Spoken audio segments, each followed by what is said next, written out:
আসসালামু আলাইকুম everyone, welcome back to my channel. আপনারা দেখছেন মডার্ন রান্না। তো মডার্ন রান্নাতে আমি আবার একটা নতুন রেসিপি নিয়ে আপনাদের কাছে হাজির হয়ে গেছি। তো আজকে আমি আপনাদের সঙ্গে শেয়ার করব আম পান্নার এই স্পেশাল রেসিপিটি, যেটা ছোট থেকে বড় সকলের খুবই পছন্দের। তাহলে ভিডিওটি স্কিপ না করে অবশ্যই প্রথম থেকে শেষ পর্যন্ত দেখুন। তো রেসিপিটি বানানোর জন্য প্রথমে একটা আমি কড়াই নিয়ে নিয়েছি। কড়াইয়ের মধ্যে পরিমাণ মতন জল অ্যাড করে নিয়েছি। এবার কড়াইয়ের মধ্যে দিয়ে দিব আমি আম। এখানে আমি দুটো আমকে ভালোভাবে খোসা ছাড়িয়ে ছোট ছোট করে কেটে কড়াইয়ের মধ্যে দিয়ে দিলাম। আর আমি এর মধ্যে দিয়ে দিব হাফ চা চামচ মতন কালো লবণ, আর দিয়ে দিলাম এখানে হাফ চা চামচ মতন গোলমরিচ গুঁড়ো, আর শেষে দিয়ে দিব 1 চামচ মতন জিরে গুঁড়ো। আরও আমি দিয়ে দিলাম কালারের জন্য হাফ চা চামচ মতন লাল লঙ্কার গুঁড়ো দিয়ে এবার ভালোভাবে একটা চামচ দিয়ে মিশিয়ে নিয়ে এটাকে ঢাকনা দিয়ে প্রায় আমি 7 থেকে 10 মিনিট মতন রেখে দিব। তাহলেই ভালোভাবে আমগুলো সেদ্ধ হয়ে যাবে।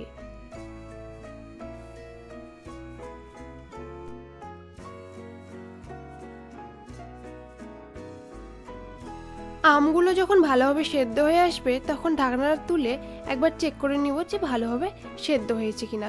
তার জন্য একটা চামচ নিয়ে ভালোভাবে চেক করে নিলাম। তো দেখুন এখানে আমগুলো খুব ভালোভাবে সেদ্ধ হয়ে গেছে।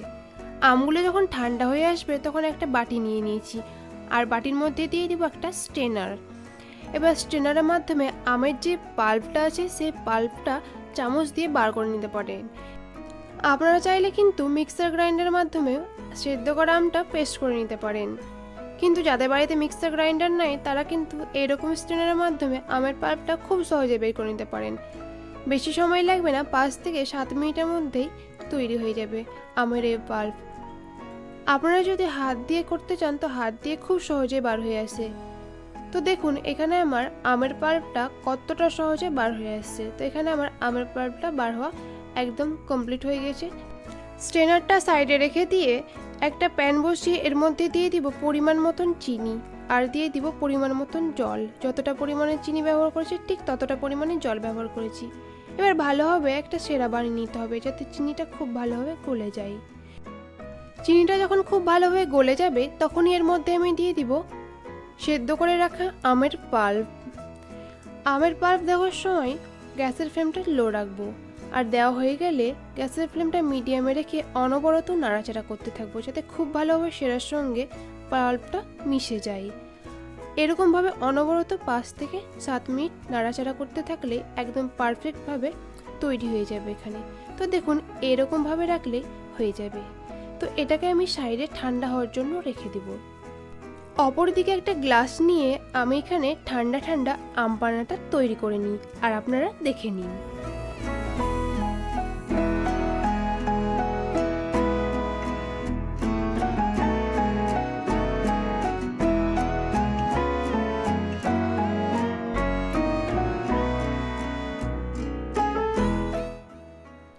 যাদের পুদিনা পাতা একদমই ভালো লাগে না তারা কিন্তু পুদিনা পাতাটাকে স্কিপ করতে পারেন, আর যাদের ভালো লাগে তারা অবশ্যই দিবেন।